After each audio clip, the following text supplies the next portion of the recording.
The sun had just begun to rise over the neighborhood, spilling a soft golden light across the streets. It was quiet, peaceful, and calm, the kind of morning Jack loved. He walked to the kitchen barefoot, made himself a hot cup of black coffee, and stepped outside his front door like he did every morning. The air was cool, the breeze light, and for a moment everything felt normal. But then his eyes narrowed. Something was wrong. Very wrong. At first, he thought he was seeing things. His lawn was no longer empty. There were people, strangers, scattered across his front yard and backyard. Men in black shirts were hauling heavy metal poles out of a truck. 2 women in floral dresses were unpacking white chair covers. A large archway was being lifted into place near the big oak tree. Music equipment was being unloaded from a van, and a tall wooden sign stood in the center of his lawn like a slap in the face, reserved for wedding, HOA event. Jack lowered his coffee cup slowly, his heartbeat picking up. He walked down the steps, his slippers brushing against the grass, and tried to process what he was seeing. This wasn't just a small setup. It was a full-scale wedding operation. Tents were going up. Rows of chairs were being arranged in perfect straight lines. A long red carpet rolled out from the sidewalk to the center of his property like it belonged there. Men hammered stakes into the soil while others tested the sound system, the echo of a microphone check bouncing through the air. Jack clenched his jaw. Not a single person here was familiar. He didn't recognize any of them, not one. And yet, they were all moving confidently like they owned the place. He walked toward the nearest worker, a man holding a clipboard. "Hey," Jack said sharply. "What the hell is going on here?" The man barely looked up. "Morning, sir. We're setting up for the HOA wedding event. You're the venue." Jack's eyebrows shot up. "Excuse me? What do you mean I'm the venue?" "This is my house. My land." The man shrugged like he'd heard it before. "I just work here. We were booked by the HOA. Said this was community property and they had full clearance. Wedding starts tomorrow afternoon. We'll be out of your hair after that." Jack stared at him, stunned. "Community property," he repeated slowly, almost laughing at the absurdity. "This is private land. It's my name on the deed. You can't just—" "Look," the man interrupted, tapping his clipboard. "We've got orders. Paid in full. We've got a wedding planner, caterers, musicians, the whole deal. If there's an issue, you need to take it up with your HOA president." Jack's chest tightened. He knew exactly who that was. Karen. The woman who had spent years trying to control everything in this neighborhood, from the height of fences to the color of porch lights. She had always hated that Jack didn't bow to her rules. He never joined her fake community events. He never paid for her ridiculous decor fund. And most of all, his property was larger than anyone else's. She hated that too. Jack felt a chill run through him as it sank in. This wasn't a mistake. This was planned. This was her power move. He scanned the yard again. They were everywhere. Dozens of workers walking on his grass, moving his things around, unplugging his porch lights to hook up their power cords. Someone was actually hanging fabric ribbons on his front gate. Another man was hammering hooks into his fence to hang fairy lights. His property had been invaded, and they were acting like they had every right to do it. Jack stepped toward the man with the clipboard again. "You need to stop right now," he said, his voice low and firm. The man looked up, annoyed. "Look, buddy, I don't get involved in neighbor drama. You want to stop this? Call your HOA. I've got a schedule to keep." Jack clenched his fists at his sides, forcing himself to breathe. Yelling at these workers wouldn't solve anything. They weren't the enemy. They were just the pawns. The real enemy was sitting comfortably somewhere with her clipboard and her smug smile, probably imagining Jack's property covered in white flowers and dancing strangers like it belonged to her. He took out his phone and dialed Karen's number. She didn't pick up. He called again. Still nothing. On the third try, it went straight to voicemail. He could almost hear her voice in his head. "Leave a message, and I'll get back to you at my earliest convenience." Jack hung up without saying a word. He wasn't leaving a message. He wasn't giving her the satisfaction. He walked back toward the front yard and saw one of the workers dragging a wooden table across his porch. "Hey," he barked, his voice sharper this time. The man froze. "Put it down," Jack said. "Right now." The man hesitated. Jack took a step closer. "I said put it down. You don't move anything on my property again." The man set the table down slowly, muttering something under his breath. Jack could feel eyes on him now. The workers were starting to glance at each other nervously. They could tell this wasn't going to be a smooth job. Good. That's exactly what he wanted. He grabbed his coffee mug from the porch railing, took a slow sip, and let the silence hang heavy for a moment. Then he pulled out his phone again, not to call Karen this time, but to open his security system. Hidden cameras surrounded his property, tucked behind bushes, inside fence posts, and even up in the trees. He had installed them 2 years ago after another HOA stunt, when they tried to fine him for leaving a ladder in his backyard. This time, the cameras were recording everything: the trucks arriving, the workers stepping onto his land, every single piece of equipment being set up without permission. Evidence. He walked around, silent now, letting them keep working. The more they built, the deeper the hole they were digging for themselves. One of the women in floral dresses, probably part of the wedding team, walked up to him. "Excuse me, sir," she said cheerfully, clearly unaware of the situation. "Where would you like the bar set up? The couple wants it close to the archway so guests can see the lake view behind your house." Jack stared at her like she'd spoken another language. "The bar?" She smiled. "Yes, the open bar. We were told this is the main venue. This is such a beautiful property, by the way. The HOA said you agreed weeks ago." Jack's jaw locked. "I didn't agree to anything," he said flatly. Her smile faltered. "Oh," she said softly, finally sensing the tension. "Well, I'll check with them then." She turned and hurried away. The more Jack heard, the clearer it became. Karen had sold his property like it was her personal event space. She had booked caterers, decorators, probably collected thousands in event fees. And the couple getting married tomorrow had no idea their venue wasn't hers to give. It wasn't the HOA's land. It was Jack's. He stood there for a long moment, breathing slowly, letting his anger settle into something colder, sharper. He knew what Karen was doing. She thought he'd cave under pressure. She thought once everything was set up, he wouldn't dare ruin it. She thought she'd corner him. She had no idea who she was dealing with. He wasn't a man who backed down from a fight, especially not one on his own land.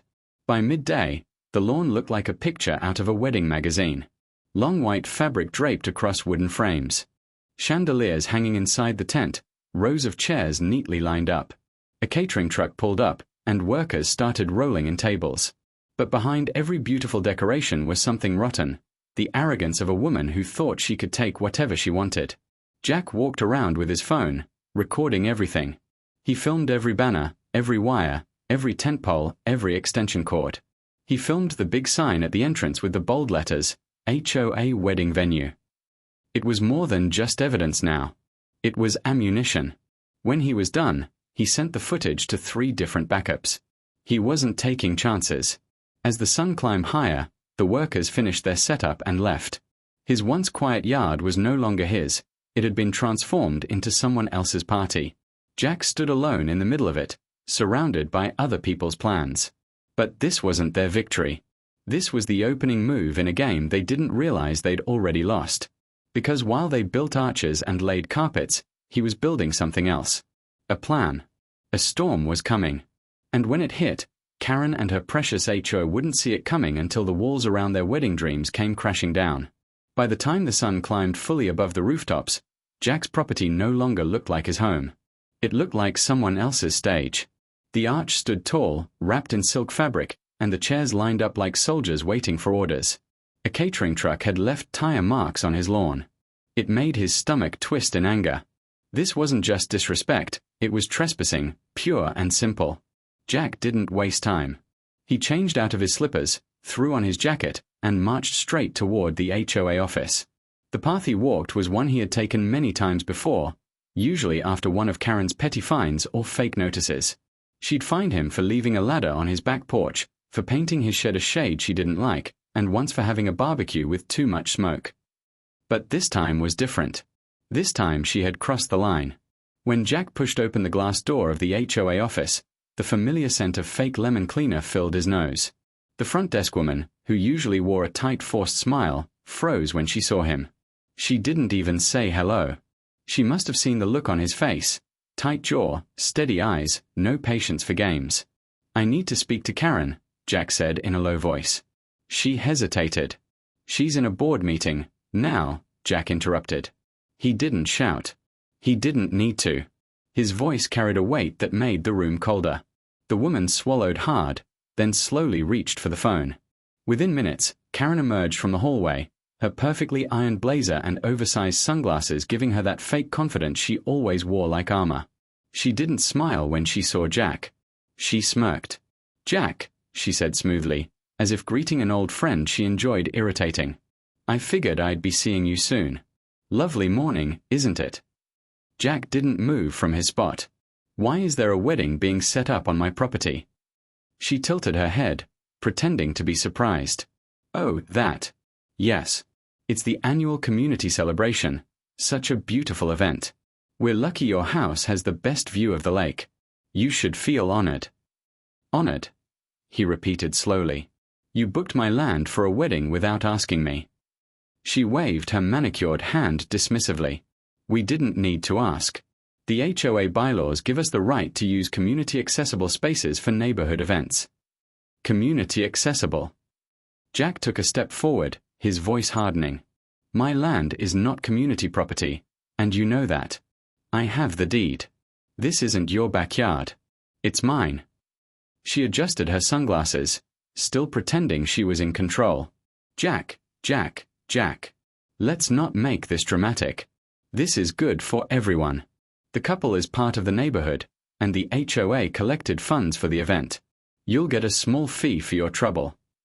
Jack's eyes narrowed. "You mean you already took money from them?" She smiled like a fox. "Well, yes. Everything's already paid for. Decorations, catering, music. It's too late to cancel now. We'll be done in a day, and everything will be back to normal. So, why don't you relax for once?" He stared at her, stunned by the level of arrogance dripping from every word. She had planned this carefully. By booking everything, by taking their money, she thought she had boxed him in.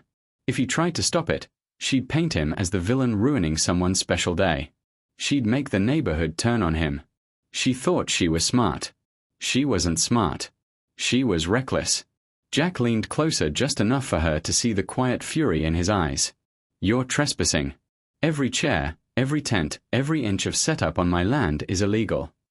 Karen let out a small laugh like a queen amused by a peasant. "Good luck proving that," she said lightly. "We've got witnesses, contracts, and the couple's payments. If you want to fight this, you'll look like the bad guy.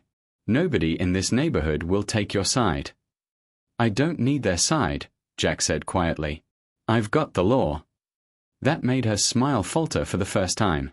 Just a flicker, but Jack saw it. "You can't stop this," she said, trying to sound steady. "The wedding's tomorrow.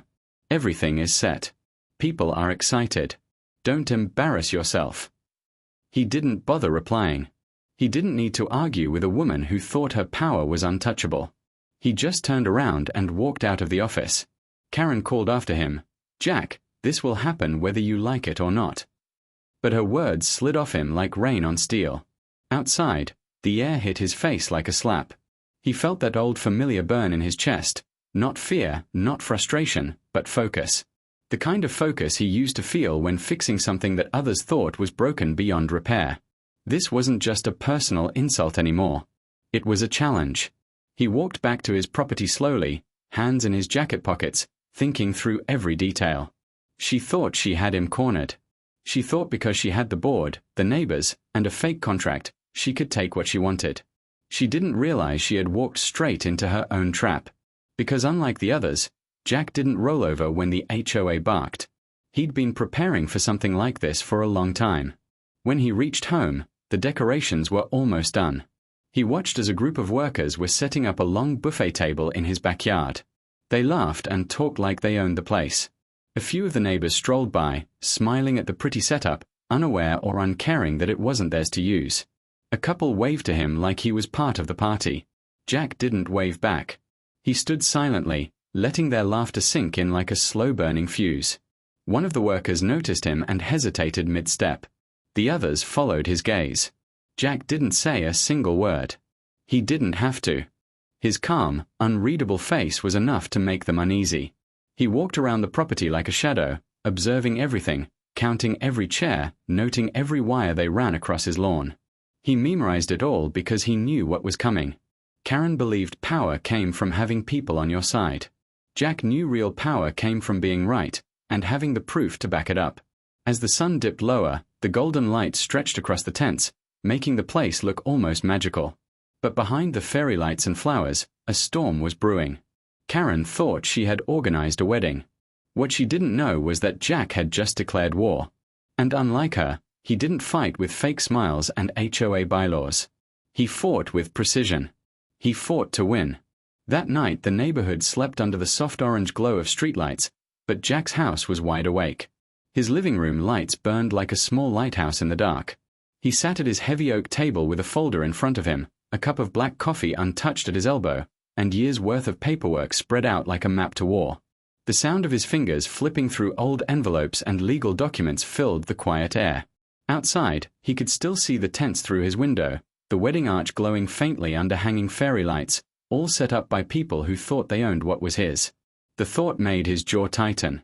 Karen had been pushing boundaries for years, but this time she hadn't just crossed a line, she had set up a whole event on the other side of it. And she thought he couldn't stop her. That was her biggest mistake. Jack opened a weathered brown envelope, the one he had tucked away when he bought this property from his father. Inside was the original deed, old but clear as day. Every line, every signature, every boundary marker showed one simple, undeniable fact. His property was private, fully owned, and completely outside any HOA jurisdiction. The HOA had tried once, years ago, to include his land in their community territory. They lost then, and they were about to lose again. Jack spread the papers out on the table and studied every inch of them. The property lines were firm, carved into county records. The land had been in his family long before the HOA even existed. Karen's so-called community access rights were nothing more than a bluff. But he didn't want to rely only on old papers. He wanted every layer of protection.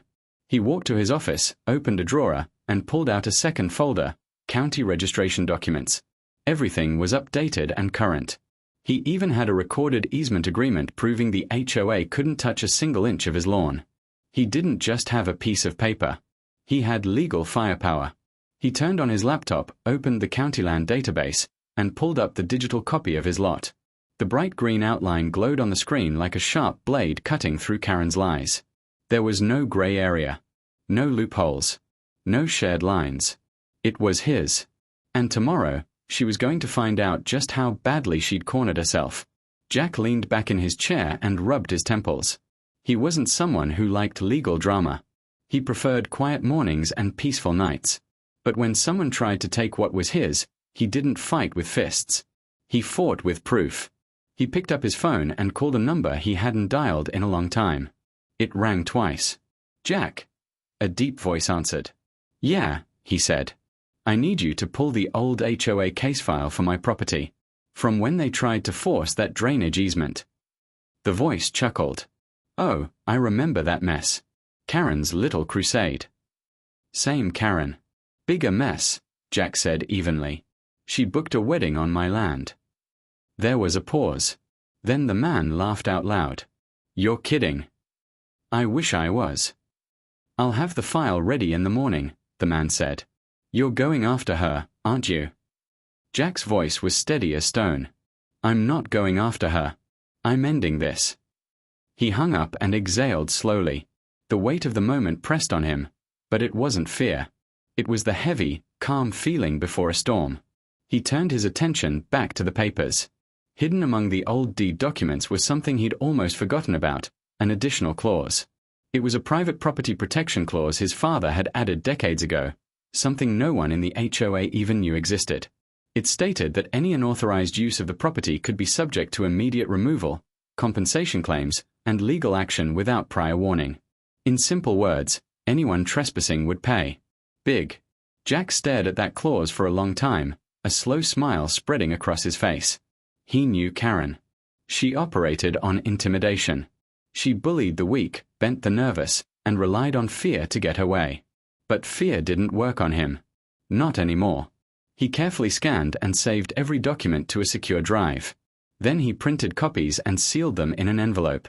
If the HOA tried to destroy anything, it wouldn't matter. He had backups in 3 different places. He even sent a copy to his lawyer with a single line in the email, "Get ready." When he finally stood from a table, the clock on the wall read 1:47 a.m. The world outside was quiet, but his mind was sharp and alive. He walked out to his porch, the boards creaking softly under his boots. From there, he could see the wedding decorations glowing faintly under the moonlight. It almost looked beautiful, if it wasn't built on lies. The long carpet stretched from the road to the tent like a red trail of arrogance. Jack folded his arms across his chest and stood in silence. She thought she'd trapped him. She thought he'd be too embarrassed to fight back against a wedding. But what Karen didn't know was that the war had already begun. And he had already won the first battle, because while she used fake authority, he held something much stronger: truth. When the cold air brushed against his face, it sharpened the moment. His land. His proof. His rules. This wedding wasn't going to happen. Not here. Not tomorrow. Not ever. He turned off the porch light, locked his door, and walked back to his office to print one last thing: a big, bold no trespassing private property sign with a legal reference code at the bottom. If they wanted to ignore words, fine. But tomorrow, the law was going to speak for him. And Karen would finally learn that not everyone bows to the HOA. Some people build walls she can't tear down. The sun rose slowly the next morning, and for the first time in years, Jack didn't sip his coffee in peace. He stood at the edge of his porch with the mug in his hand, watching an army of strangers invade his property like ants crawling over something that didn't belong to them.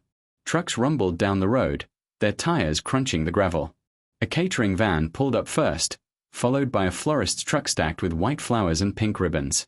And then a sound crew unloading massive speakers as if preparing for a festival. Elegant decorations swayed lightly in the morning breeze, and Jack's home looked nothing like a private residence anymore. It looked like a wedding venue, a place where someone else was about to make memories at his expense.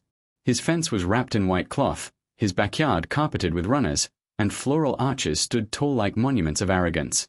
He didn't need to guess who was behind all this. Karen was already on site, dressed in an expensive beige suit, wearing sunglasses like she was the queen of the neighborhood. She stood near the wedding arch with her clipboard, giving orders to the decorators as if she owned the land. The caterers followed her instructions, the photographers took test shots, and the florists positioned roses exactly where she pointed. Not once did she look toward Jack's porch, because she knew he was watching. She just pretended he didn't exist. That alone made his blood burn hotter. Jack placed his cup down and slowly walked down the steps. His boots crunched against the gravel, and conversations around the lawn softened. He didn't speak, but his presence pulled attention like a storm cloud moving over a sunny field. A few workers stiffened when they saw him. Karen finally turned, still wearing that polished, fake smile. "Good morning, Jack," she said sweetly, like nothing was wrong. "Isn't it a beautiful day for a wedding?" Jack stopped right in front of her, his expression cold and unreadable. "You've got 5 seconds to explain why there are 3 trucks and 40 people on my property without my permission." She chuckled lightly, tucking a loose strand of hair behind her ear. "Jack, let's not be dramatic. Everything's already arranged. The couple arrives in a few hours. It's going to be a wonderful event for the neighborhood. You'll hardly notice we were here." "Except for the fact that it's my land," Jack said flatly. "You didn't ask. You didn't get permission. You lied to them. And you've got one hell of a mess coming." She waved her hand like she was swatting away a fly.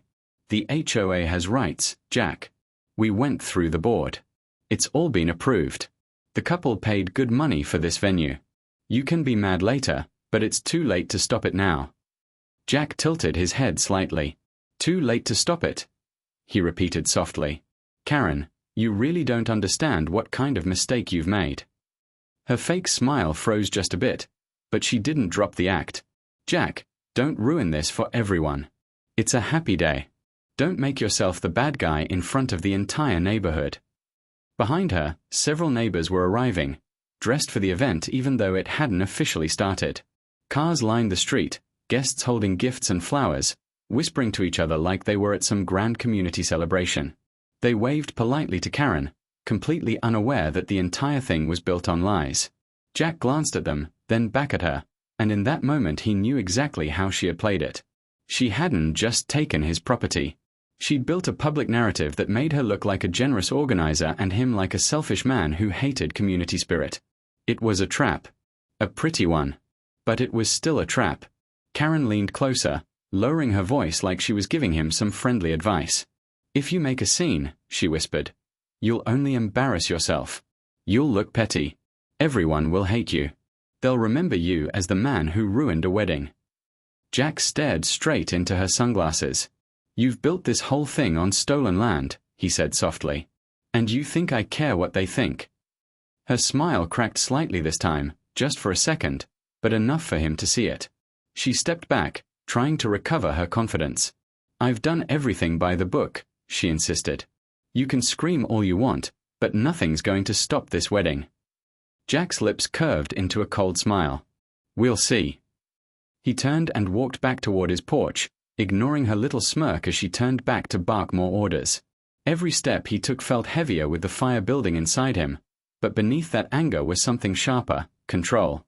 He wasn't going to yell. He wasn't going to beg. He wasn't even going to warn her. Because the truth was already on his side. He'd made the calls last night. He'd backed up every document, sent every file, set every domino. He knew exactly what was coming. By noon, the entire property was covered with guests. A string quartet tuned their instruments near the arch. The wedding planner barked instructions at her team. Caterers moved trays of glasses filled with champagne. Neighbors filled the seats like they were attending the event of the year. Everyone smiled and took photos like nothing could touch this picture-perfect moment. Karen floated through the crowd like the queen she imagined herself to be, shaking hands, accepting compliments, acting as if she had personally built this wedding with her bare hands. And Jack stood quietly at the edge of the porch with his arms folded, watching it all. He didn't shout or wave his documents in anyone's face. He simply observed the empire she built out of his property. And then his phone buzzed in his pocket. One short message from the county inspector read, "We're on our way." Jack looked at the wedding arch, at the hundreds of flowers that didn't belong there, at the lights wrapped around the trees he planted himself. He wasn't nervous. He wasn't angry anymore. What he felt now was a quiet, steady certainty. Karen thought this was her moment. She didn't know it was her countdown. And the moment that black county truck turned onto the street, everything she built here was going to collapse right in front of her carefully curated audience. She had spent months convincing everyone she was untouchable. But today, on Jack's land, surrounded by stolen space and borrowed power, her empire was about to crack wide open by early afternoon. The wedding scene on Jack's property looked like something out of a glossy magazine. The archway was wrapped in white silk and roses, the tables lined with crystal glasses and gold cutlery, and fairy lights hung from the trees like stars. Guests in elegant suits and dresses took their seats, smiling and chatting, completely unaware they were sitting on stolen ground. Karen stood at the center of it all, clipboard in hand, moving like a proud queen ruling her domain. She had done this before, organized events, pushed her fake authority, but never at this scale. This was her grand moment, her proof to the neighborhood that she controlled everything, even the land she didn't own. But what she didn't know was that her perfect picture was seconds away from shattering. Jack stood on his porch, quiet and calm, hands in his jacket pockets. His neighbors glanced his way, some with confused looks, others with judgment in their eyes, believing Karen's story that he had volunteered the space but was acting difficult at the last minute. But Jack didn't care about whispers. He was waiting for a sound. And then he heard it. The low, heavy rumble of engines. Down the street, two black county vehicles turned the corner, their tires crunching against the pavement. The HOA's laughter began to die down as people noticed the trucks approaching. A few guests shifted uneasily in their seats. Karen's smile faltered just slightly, like a candle flickering in the wind. The trucks parked in front of Jack's property, and 3 inspectors stepped out, wearing county jackets and carrying official clipboards. Behind them came a sheriff's cruiser, slow and silent. The moment the sheriff's boots hit the ground, the atmosphere changed. The air that moments ago carried soft music and laughter now hung heavy with tension. Karen quickly pushed through the crowd, forcing her brightest smile back on her face. "Good afternoon, officers," she said, her voice sticky sweet. "Can I help you?" The lead inspector didn't return the smile. He held up a paper and spoke in a clear, sharp tone. "We're here in response to a complaint regarding unauthorized use of private property for an event. This property is listed under Mr. Jack Daniels. Is he present?" Jack stepped down from his porch slowly, hands still in his pockets. "I'm right here." The inspector gave him a nod. "Mr. Daniels, do you confirm this event was not authorized by you?" "Not only unauthorized," Jack said in a calm, steady voice that carried through the crowd. "It was planned and booked behind my back. They took my land without permission." A wave of murmurs rolled through the guests. Heads turned toward Karen. She forced a laugh, a brittle sound. "This is all a misunderstanding," she said quickly. "This is a community event. The HOA has every right to use this space." "No," the inspector interrupted, his voice firm. "We checked the property records before arriving. This land is privately owned. It is not, and never was, part of the HOA's shared space. You have no legal authority to hold this event here." Karen blinked fast, caught off guard. That's impossible. We already approved this through the board." "The board," the inspector said flatly, "has no power over property it doesn't own." The sheriff stepped forward, arms crossed. "If this event doesn't have the owner's permission, it's trespassing. That's not a misunderstanding. That's a violation of the law." Karen's smile broke completely this time. The guests, who had been whispering quietly, were now staring openly. Some of them stood up from their chairs, looking uneasy. The bride and groom, standing near the arch, exchanged tense looks. This was their wedding day. They had no idea they'd been scammed into holding it on land that wasn't even for rent. "But we paid the HOA," the groom said loudly, his face turning red. "We paid thousands. What the hell is going on?" Karen tried to wave her clipboard like a shield. "Don't listen to them," she snapped, her voice losing its smoothness. "We're allowed to be here." The inspector raised an eyebrow. "Then show me the legal authorization." Karen froze. "Excuse me. You claim you have the right to host this event. Show me the documentation proving you have permission from the legal owner of this property. Otherwise, we're shutting this down right now." She opened her mouth, but nothing came out. No contract. No permission. No proof. Just her arrogance. The sheriff looked at Jack. "Mr. Daniels, do you want these people removed?" Jack's calm stare shifted toward the rows of guests, the flower arrangements, the glowing arch that didn't belong. "I don't want a wedding on my property," he said evenly. "I didn't agree to this. I want it gone." Karen stepped forward, panic flashing in her eyes now. "You can't do this," she hissed. "You'll ruin their day. You'll make everyone hate you." Jack met her gaze like steel meeting glass. "You ruined their day. You sold what wasn't yours." The sheriff nodded once. "Clear the property," he said to the event staff. "Now." What followed was pure chaos. The catering crew started pulling back their equipment. The florists unhooked the decorations. The guests stumbled out of their seats, whispering louder now, some glaring at Karen, others looking at Jack with embarrassed eyes. The groom shouted again, "Where's my money, Karen?" And the bride was near tears. Karen tried to talk, tried to salvage the situation, but every time she opened her mouth, another inspector contradicted her. The sound system was unplugged. The fairy lights went dark. The arch stood alone in the middle of the lawn like a broken promise. Jack stood there quietly, arms folded, watching everything unravel exactly as he had planned. He didn't have to raise his voice. He didn't have to make threats. All he had to do was let the truth walk through the door, and it had arrived wearing county jackets and a sheriff's badge. Karen's clipboard slipped from her hands, hitting the grass with a dull thud. She wasn't smiling anymore. Her perfect little wedding scheme had just turned into a public humiliation. And the best part, it wasn't even over yet. This was just the first shock. Jack looked up at the sky, breathed in the cool air, and felt the slow satisfaction of watching someone's fake power crumble under the weight of reality. This was his land. And she had just learned what it meant to steal from the wrong man. The music had stopped, the lights were off, and the once perfectly arranged wedding now looked like a battlefield. Folding chairs were being dragged away, cables yanked from the ground, floral arches left leaning on their sides, half-torn and lifeless. Guests who had arrived smiling and taking pictures were now leaving in silence or muttering under their breath.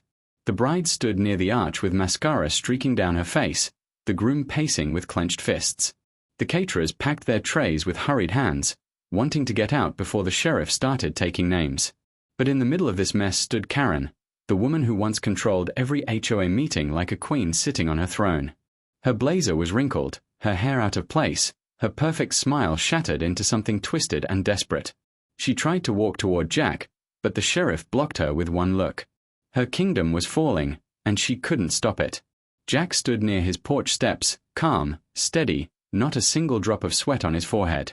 His arms were crossed, eyes cold as stone, watching everything happen exactly the way he knew it would. This wasn't luck. This was precision. Every piece of this moment had been set in motion the night before.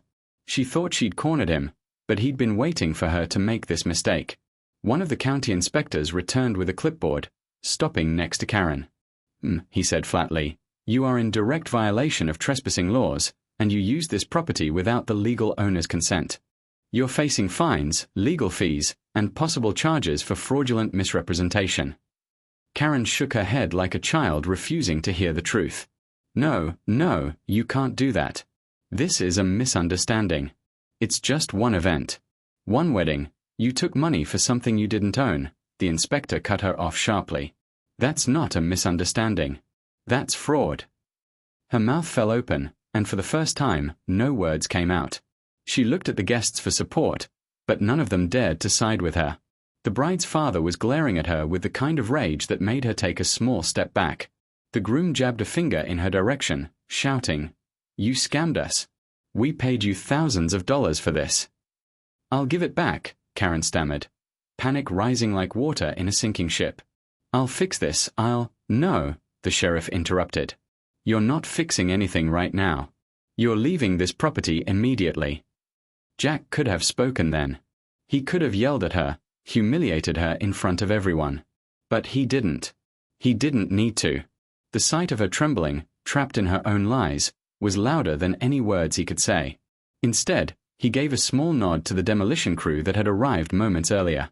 The ground trembled slightly as the big flatbed truck rolled up, carrying 2 small excavators and a team of men in hard hats. They stepped out, ready, calm, and waiting for his signal. Karen spun around, confusion flashing across her face. What is this?" Jack finally spoke, his voice low and clear. "You built your fantasy on my land. You tried to turn my home into your little playground. Now, I'm taking it back."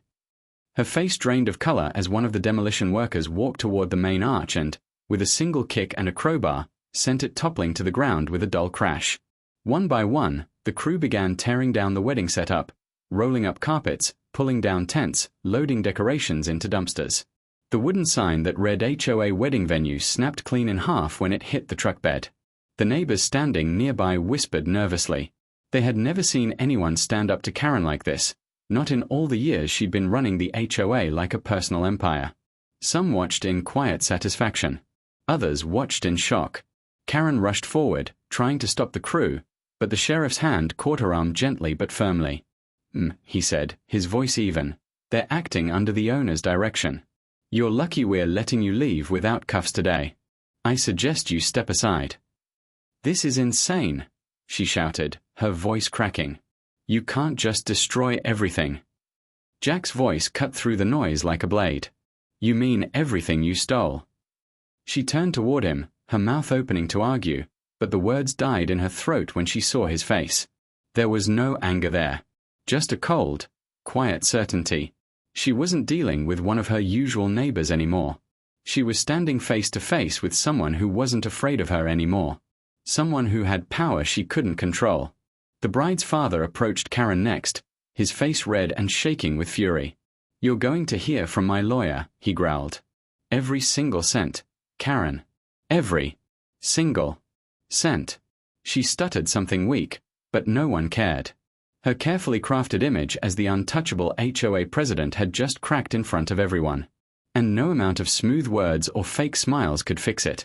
As the demolition continued, fairy lights were ripped down, the tent collapsed, and the decorated tables were carried away like trash. Within an hour, what had looked like a grand wedding venue turned into a bare, muddy patch of ground, stripped of everything. All that remained were broken ribbons, flattened grass, and the hollow sound of a woman's pride breaking. Karen tried to linger, tried to salvage something, but the sheriff escorted her out like an unwanted guest. She had spent years acting like this neighborhood belonged to her. Today, she learned what ownership really looked like. Jack stood silently in the middle of his land when the last truck drove away, the wind brushing against his face. The neighbors who had once whispered about him now looked at him with something new. Not fear, not judgment, but respect. They had all seen what happened. They had all watched the Queen fall. Karen had turned his home into a stage without asking. And now she was the one being dragged off it. The wedding she tried to steal became the day she lost everything. And Jack hadn't needed to raise his voice once. He just let the truth, and the walls, come down. When the last truck disappeared down the road and the echo of engines faded into the still afternoon, silence settled over Jack's property like a final judgment. The lawn that only hours earlier had been turned into an expensive wedding venue was now stripped bare. The crushed grass bore the marks of chairs and tents, the dirt showed the tracks of heavy trucks, and bits of ribbon fluttered weakly in the wind like the remnants of a defeated army. Jack stood alone at the edge of his porch, arms folded, looking out at the ground where Karen's arrogance had crumbled. He didn't feel joy or anger anymore. Just quiet. Calm. The kind of quiet that comes when a storm finally ends. Across the street, neighbors gathered in small clusters, whispering, exchanging uneasy glances. These were the same people who once let Karen run everything without question. The same ones who smiled when she gave orders and stayed silent when she bullied. Now they were watching her empire collapse in front of their eyes. They had seen the sheriff escort her off the property like a trespasser. They had seen the county inspectors shut her down without hesitation. And they had seen Jack, a man she mocked for years, stand there like solid rock while her entire scheme burned down around her. A few of them approached his gate slowly. One older man cleared his throat. "Jack," he said quietly, "you were right to stand your ground. She went too far." Jack didn't reply right away. He just nodded once. The man gave a tight, uncomfortable smile and walked away. Others followed, some saying nothing, some offering awkward words of support. It wasn't pity. It was something closer to respect. The kind that's earned, not demanded. Jack walked down from his porch and stepped onto the uneven lawn. His boots sank slightly into the soft earth where the big arch had once stood. He crouched down, grabbed a piece of ribbon from the ground, and let it slip through his fingers. It wasn't about the mess. They'd fix the grass eventually. It was about what had happened here. Karen had built her entire power on intimidation. She made people believe the HOA owned everything, that their signatures, their fees, their silence gave her control. And for years, it worked. But all it took was one man who refused to bend to show that her power was nothing more than paper. The sound of footsteps echoed down the street. Karen was back, but she wasn't marching like a queen anymore. She moved like a woman who'd been stripped of her crown. Her sunglasses were gone, her hair disheveled, her blazer wrinkled. The confident smirk she always wore was replaced by something smaller, weaker. The sheriff had already warned her to stay off the property, so she stood on the sidewalk, just a few steps away. "Jack," she called out, her voice brittle. He didn't turn immediately. He made her wait. When he finally looked up, his face was unreadable. "You think this is over?" she asked, her voice trembling between anger and desperation. "You think ruining one wedding will change anything? I still run this HOA." Jack stepped forward slowly, his boots crunching on the gravel. "No, Karen," he said in a calm, deep voice that carried across the quiet street. "You ran this HOA. Past tense. You used fear. But now everyone's seen what happens when you try to take something that isn't yours." She shook her head, a shaky, forced laugh escaping her lips. "You've made a mess. Everyone hates you. You embarrassed the whole neighborhood." Jack didn't flinch. "I didn't embarrass them. You did. You lied. You stole. And you got caught." Her hands balled into fists, but she had nothing left to fight with. The sheriff's warning still hung in the air. The county report would follow in a few days. Lawsuits from the bride and groom were already coming. Her own neighbors, people who once obeyed her, were staring at her with quiet disgust. She wasn't the queen anymore. She was just Karen, the woman who got too greedy. Jack turned away without another word, walking back toward his porch like she was already irrelevant. And that hurt her more than anything. She shouted after him, "This isn't the end, Jack." He paused at the top of the steps, then looked back with a calm, almost cold expression. "It is for you." That was it. No more yelling. No more threats. He didn't need to say anything else because she knew it was true. She'd lost everything the moment she stepped onto his property without permission. Karen stood frozen on the sidewalk as if the world around her had shifted and she was the only one who hadn't moved with it. Slowly, she walked away, and no one followed. No board members, no neighbors, no friends. She was alone. Days passed, and the story spread like wildfire through the entire neighborhood. The wedding fiasco became the talk of every porch, every barbecue, every HOA gossip chain. Karen tried to salvage her reputation, but no one listened anymore. Her name had become a punchline. Lawsuits followed from the couple she scammed, and the HOA board, once loyal to her, started to break apart. Roger resigned first, then 2 others followed. Within a week, the board collapsed like a weak fence in a storm. The county fines hit hard, and the legal consequences kept piling up. Eventually, Karen put her house up for sale. She didn't even last a month after the wedding disaster. She left quietly, without ceremony, without power, without her clipboard. The neighborhood felt different after that. Quieter. Less controlled. The new HOA board was smaller, made up of people who cared more about keeping things peaceful than controlling everything. Jack didn't join. He didn't need to. His point had already been made without him having to sit in any meeting. One late evening, Jack sat on his porch again, like he used to before all of this started. The air was cool, the sky painted in deep orange and gold, and his land was his again. No tents. No strangers. No Karen. Just the sound of the breeze moving through the trees and the sight of his lawn slowly healing from the chaos. A neighbor passing by waved. This time, Jack waved back. Not because he needed their approval, but because he had earned their respect on his own terms. He had proven something that Karen never understood. Real power isn't taken, it's owned. He sipped his coffee slowly, leaning back in his chair.